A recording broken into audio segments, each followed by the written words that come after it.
ఇక మకర రాశి వారి యొక్క ఫలితాలు. ఉత్తరాషాఢ 2, 3, 4 పాదాలు, శ్రవణం మొత్తం 4 పాదాలు, ధనిష్ట మొదటి 2 పాదాల వారికి ఈ మకర రాశి వర్తిస్తుంది.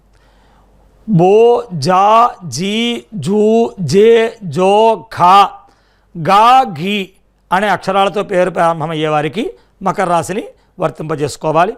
మకర రాశి వారి ఆదాయం 2, వ్యయం 8, చాలా ఖర్చు కనబడుతూ ఉన్నది. రాజపూజ్యం 1, అవమానం 6, చాలా ఆందోళనకరమైనటువంటి శత్రువులందరూ కూడా పెరిగేటువంటి అవకాశం కనబడుతూ ఉన్నది. ఈ రాశివారికి కుటుంబకారకుడు గురుడు 7వ ఇంట్లో రాహుతో కలిసి ఉన్నప్పటికీ లగ్నాధిపతి శని తృతీయంలో బలంగా ఉండడం చేత జాతక ప్రభావం బాగుంటుంది. ఏ పని చేసినా బ్యాలెన్స్గా ఉంటుంది. అది లాభించిందా నష్టం వచ్చిందా అంటే శతాపతిగా వెళ్ళిపోతూ ఉంటుంది. పట్టుదల ఎక్కువగా ఉంటుంది. ఎటువంటి వారినైనా లొంగ తీసుకుంటూ ఉంటారు. ఆదాయం ఏ ఇబ్బంది ఉన్నా ఏదో రకంగా చేతిలో పడుతూ ఉంటుంది. ఆ టైంకి ఆ పనులు అలా గడిచిపోతూ ఉంటాయి. ఏదో ఒడిదుడుకులు లేకుండా జీవితం వెళ్ళిపోతుంది. మీ మాట మీ ఆడవారి మాట ఒకటిగా భార్యాభర్తల అన్యోన్యతతో కొంత జీవితం చక్కగా వెళ్ళిపోతూ ఉంటుంది. మీ నమ్మకం, మీ ఆత్మబలం, దైవబలం మిమ్మల్ని కాపాడుతూ ఉంటుంది. పుణ్యక్షేత్రాలు చూస్తారు, పుణ్యనదీ స్నానాలు చేస్తారు, పుణ్యకార్యాలు చేస్తారు ఈ సంవత్సరం. కానీ ఎంత ఆదాయం వచ్చినా ₹1 కూడా చేతిలో మిగలదు. చాలా ఖర్చు అవుతూ ఉంటుంది. పేరు ప్రఖ్యాతులు, మీ యొక్క స్థితి లోకం గుర్తిస్తుంది. కీర్తికేమీ లోటు ఉండదు.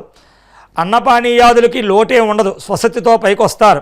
పరమేశ్వరుని కృప వల్ల కొన్ని కార్యాలు సాధిస్తారు. గత సంవత్సరంలానే ఇంచుమించుగా సంవత్సరం ఉంటుంది. కాబట్టి కొంచెం ప్రయాణాల్లో జాగ్రత్త వహించాలి. అలాగే కొంచెం గృహ మార్పులు, స్థాన మార్పులు ఉంటాయి. కొన్ని స్థిరాస్తులు కొనే అవకాశం కూడా కనబడుతూ ఉంది.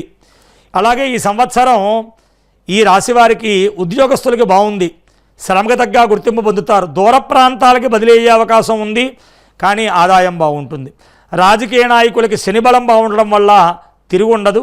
మంచి పేరు ప్రఖ్యాతులు, మంచి పదవి, ఎన్నికల్లో పాల్గొనేవారి విజయాలు పొందుతారు. కళాకారులకి చాలా యోగ్యమైన కాలం. మంచి సన్మానాలు, అలాగే చక్కటి అవార్డులు అన్నీ పొందుతారు. వ్యాపారస్తులకు కూడా శని బలం బాగుండడం వల్ల లాభాలు చక్కగా పొందుతారు. అన్ని వ్యాపారస్తులకి బాగుంటుంది. విద్యార్థులకి ఆగస్టు వరకు కొంచెం గురుబలం తక్కువ.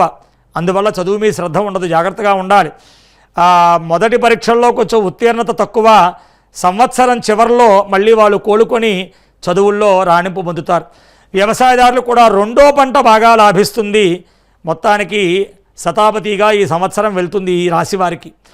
శని బలం ఉండడం వల్ల స్త్రీలకి ఈ సంవత్సరం అనుకూలంగా ఉంటుంది. గౌరవం పెరుగుతుంది, మనోధైర్యం పెరుగుతుంది. ఇతరులకి మీరు సహకారాలు అందిస్తారు. స్వల్పంగా కుటుంబంలో సమస్యలు ఉంటాయి. ఆగస్టు నెల వరకు జాగ్రత్తగా ఉండాలి. తర్వాత ఇంకా బాగుంటుంది. కాబట్టి స్త్రీలందరూ కూడా ఈ సంవత్సరం పూర్వార్ధం కంటే ఉత్తరార్ధంలో చాలా బాగుంటుంది.